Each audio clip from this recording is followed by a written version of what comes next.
അസ്സലാമു അലൈക്കും. ഇന്നത്തെ റെസിപ്പിയാണ് ഷക്ഷുക്ക.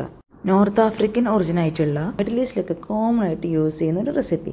നമ്മുടെ നാടൻ മുട്ടക്കറി എന്നൊക്കെ പറയാട്ടോ. അതിനെ പാൻ ചൂടാക്കുക, വെളിച്ചെണ്ണ ഒഴിക്കുക, അല്ലെങ്കിൽ ഏതെങ്കിലും ഒലിവ് ഓയിലും ആവാം. സവാള ചെറുതായിട്ട് കൊത്തിയരിഞ്ഞത് ചേർത്ത് കൊടുക്കുക, നന്നായിട്ട് വഴറ്റി കൊടുക്കുക. സവാള ഒന്ന് ട്രാൻസ്പെറൻ്റ് ആയാൽ അതിലോട്ട് വെളുത്തുള്ളി ചേർത്ത് കൊടുക്കുക. 1 ടീസ്പൂൺ വെളുത്തുള്ളിയും 1 ടീസ്പൂൺ ഇഞ്ചിയാണ് കേട്ടോ ഞാൻ അവിടെ ചേർത്ത് കൊടുക്കണേ. ഇഞ്ചി ചേർക്കണം നിർബന്ധമില്ല.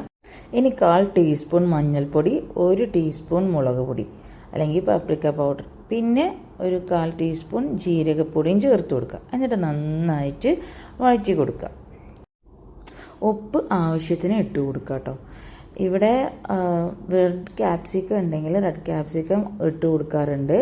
അതുപോലെ ഇതിൻ്റെ പല വേരിയേഷൻസ് ഇപ്പോൾ അവൈലബിൾ ആണ്. ഞാൻ തക്കാളി ചേർത്ത് കൊടുത്തിട്ടുണ്ട്. തക്കാളിയുടെ ഫ്ലേവർ നല്ലോണം, അത് നല്ല പുളിയായിട്ടുള്ളൊരു ഇതാണ് വേണ്ടതെങ്കിൽ കൂടുതൽ തക്കാളി ചേർത്ത് കൊടുക്കുക.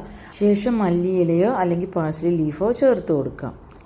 തക്കാളിയൊക്കെ നന്നായിട്ട് ഉടഞ്ഞ് വന്ന് മസാലയൊക്കെ വെന്താൽ എന്ത് ചെയ്യാം, നമുക്ക് കുഞ്ഞു കുഞ്ഞു ഹോളിട്ട് കൊടുത്തിട്ട് നമുക്ക് എന്ത് ചെയ്യാം, മുട്ട ഇതിലോട്ട് പൊട്ടിച്ചൊഴിച്ചു കൊടുക്കാം. എണ്ണ ആവശ്യമുണ്ടെങ്കിൽ മാത്രമേ കുഞ്ഞു കുഴിയിലോട്ട് കുറച്ച് ഒഴിച്ചു കൊടുക്കാം. എന്നിട്ട് നമുക്ക് മുട്ട ഒഴിച്ചു കൊടുക്കാം. ഇത് ഭയങ്കര ടേസ്റ്റിയാണ്. നമ്മളെ നാട്ടിൽ ഇതിൻ്റെ ഒരു വേരിയേഷൻ തന്നെ ഉണ്ടാക്കാറുണ്ട്.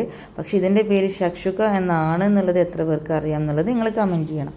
ഓക്കെ, ഇതിൻ്റെ മുകളിൽ ഇത്തിരി ഉപ്പ് ഞാൻ സ്പ്രിങ്കിൾ ചെയ്ത് കൊടുക്കുന്നുണ്ട് കേട്ടോ. അതുപോലെ മല്ലിയിലയും ഞാൻ ഒന്ന് സ്പ്രിങ്കിൾ ചെയ്ത് കൊടുക്കുന്നുണ്ട്. ഇതിൽ ചീസൊക്കെ നമുക്ക് ടോപ്പിംഗ് ആയിട്ട് ഇട്ട് കൊടുക്കുന്നവരുണ്ട്, മീറ്റ് ഇതിന് മുകളിൽ ഇട്ട് കൊടുക്കുന്നവരുണ്ട്. ഇതിൻ്റെ പല വേരിയേഷൻസ് ഉണ്ട്. നമുക്കിതൊന്ന് അടച്ച് വെച്ചിട്ട് ഒരു 5 മിനിറ്റ് കുക്ക് ചെയ്തെടുക്കാം. ശേഷം ഇത് മറിച്ചിട്ട് കൊടുക്കുക, അങ്ങനെയൊന്നുമില്ല. എഗ്ഗ് ഇതുപോലെ ഹാഫ് കുക്കായിട്ട് നിങ്ങൾക്ക് വേണ്ടെങ്കിൽ അങ്ങനെ കഴിക്കാം, അല്ല കംപ്ലീറ്റ് കുക്കായിട്ട് കഴിക്കണമെങ്കിൽ അങ്ങനെയും കഴിക്കാം. രണ്ടും ടേസ്റ്റാണ് കേട്ടോ. ഇത് നിങ്ങൾ എന്തായാലും ട്രൈ ചെയ്യുക. ഈ വീഡിയോ ഇഷ്ടമായിട്ടുണ്ടെങ്കിൽ എന്തായാലും ലൈക്ക് ചെയ്യുക, കമൻറ്റ് ചെയ്യുക, ഷെയർ ചെയ്യുക. അതുപോലെ ഈ ചാനൽ സബ്സ്ക്രൈബ് ചെയ്യാൻ മറക്കല്ലേ കേട്ടോ.